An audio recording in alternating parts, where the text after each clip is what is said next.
When the one with the rifle gets killed, the one who is tolerating picks up the rifle and shoots.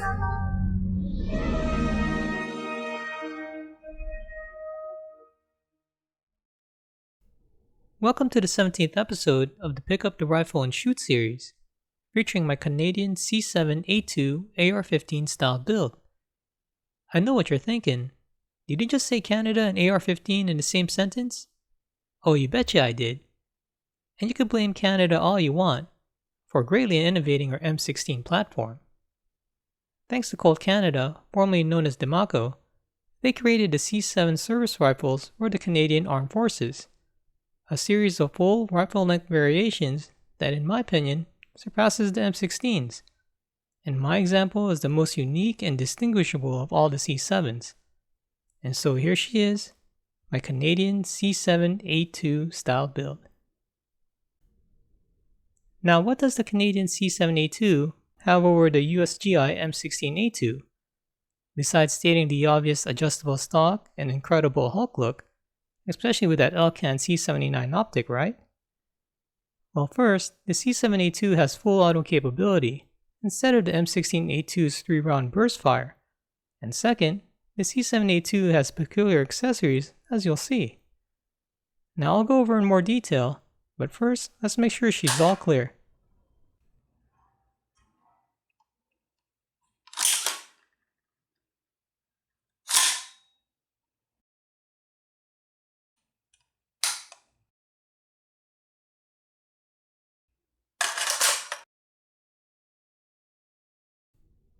First up is the AR-15 rubber butt pad from UTG Leapers. Originally a tan color, which I dyed using RIT dye's dark green, closely resembling the C7A2's butt pad.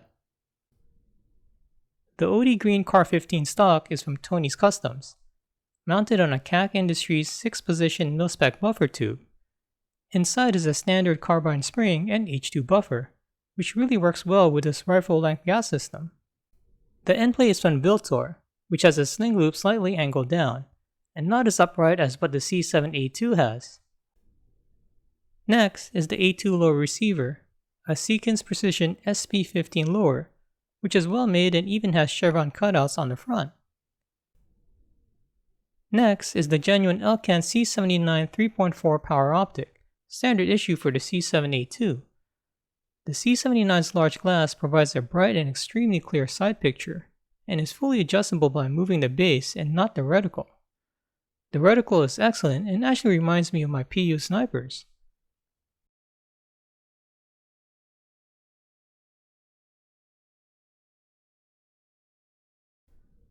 The C79 is protected by a thick rubber cover and even has makeshift irons on top.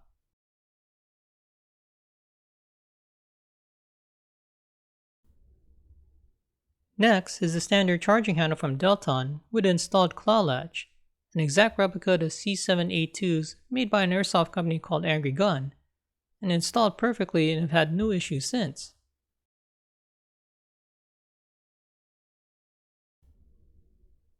Circling back to the Elcan C79, here you can see where windage adjustments can be made by using a nickel coin to turn it left or right. Next is the genuine Diemaco polymer backup iron sight for the C7s, which are mounted backwards in front of the Elcan C79. It has an A1 style windage control knob and flip up small and large peep sights. This backup iron sight is actually well made and has the Diemaco logo on the back and even shares the same tightening knob as the C79. Moving along, the OD green A2 handguard is from Model 1 sales. The fit and finish is very good and also has heat shields that work well in long shooting sessions.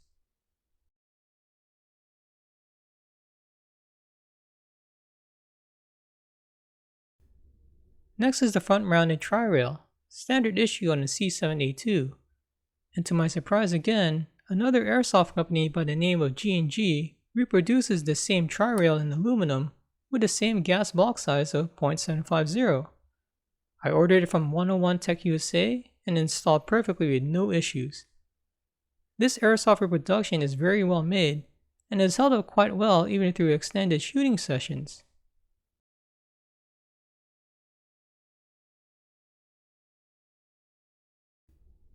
The 20-inch government profile barrel is from Delton's 20-inch rifle kit.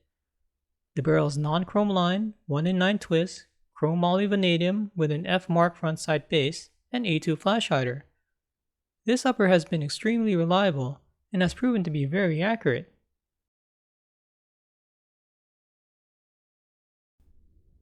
Now, let's go flip around to the other side.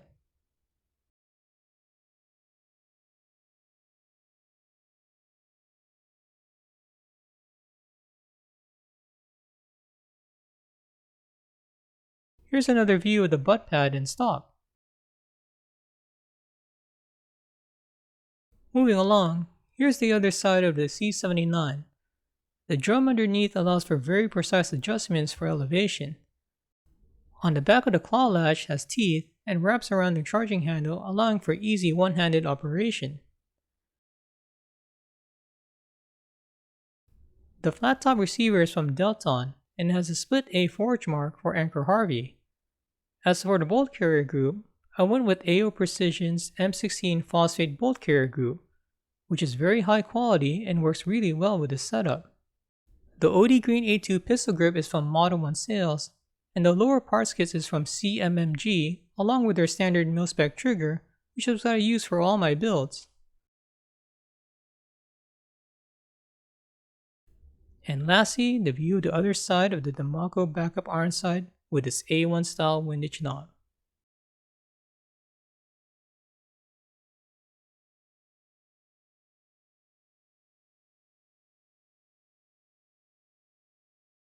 Overall, I'm very happy how my C7A2 build turned out. She closely resembles the C7A2 with all the parts I used, and finding an original Elcan C79 and a Diemaco backup iron sight was really icing on the cake. My C7A2 style build is complete.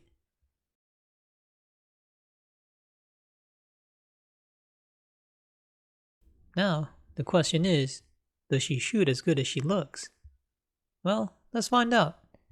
Off to the 50-yard range. For my AR-15s, I always zero at 50 yards with a center mass hold. After adjusting the Elcan C79 to hit center, I proceeded to shoot 5 rounds to confirm my 50-yard zero. Let's see how it went.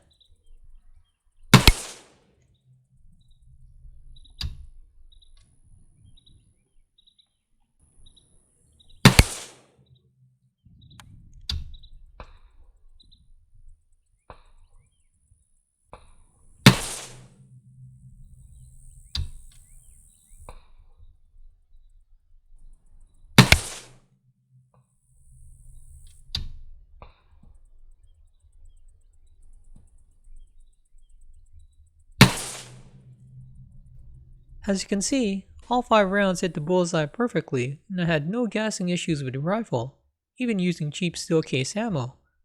I was really blown away being able to see the bullet impact the target in real time. Having an optic does have a clear advantage. Pun intended. Now, let's see how she does at 200 yards.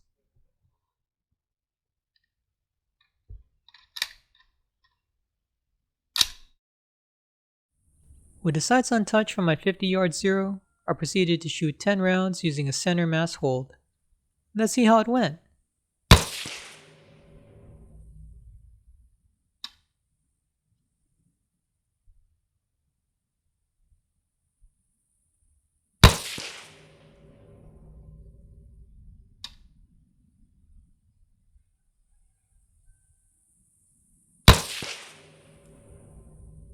The target I'm using is the NRA-C 200-yard target, which has a 13-inch black circle.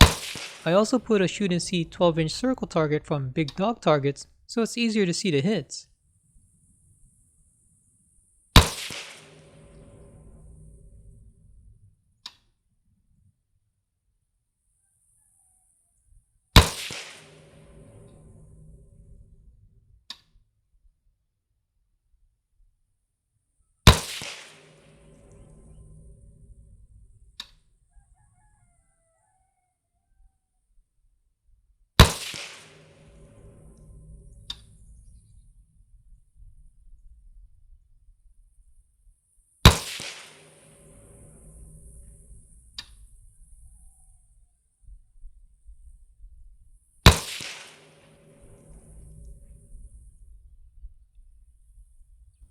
As you can see, all the rounds grouped really well together. I had to review the videos since I only counted 9 when I walked down to the target. I found that the 7th round hit the same hole from the 5th round, slightly enlarging it. Very cool. The round that hit the 8 ring was all my error. I jerked the trigger on that one. So, with that data, I could conclude that my Canadian C7A2 style build can do 1.82 MOA at 200 yards with the ammo that I'm using. Academy Monarch 223 55 grain steel case. Shooting 10 rounds gives me an honest measurement of my capability with the ammo that I'm using. I'll measure 8 out of 10 rounds 80%, allowing 2 for shooter errors and flyers. Honestly, I'm amazed that cheap steel case ammo can produce such results. I'm even more amazed on how well my C7A2 shoots. Now, for the first time ever, the 6-inch steel circle challenge. My range now allows steel targets at the 200 yard range, but they must be placed in a designated enclosed area about 7 yards further out.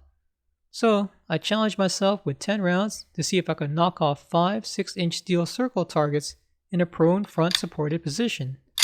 Let's see how it went.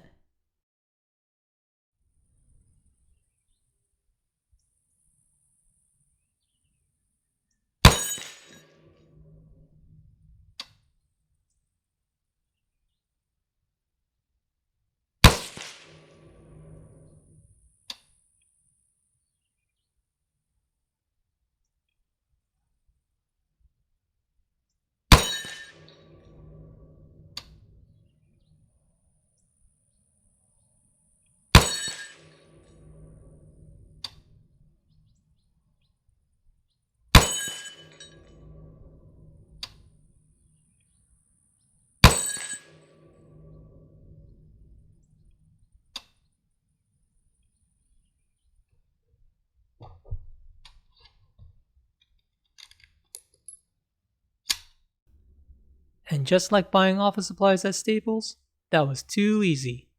6 rounds is what it took. And after the second round missed, I slowed down, refocused, and knocked down the remaining targets round after round after round after round. Challenge completed. So there you have it, my Canadian C7A2 style build. Completing this build was very challenging, but it all came together in the end. I believe the Canadians got it right with the C7A2, combining the soft shooting of a 20-inch rifle-length flat top upper with an adjustable stock and added an Elcan C79 optic. It makes my C7A2 my favorite AR-15 that I own. Well, again, as always, thanks for watching.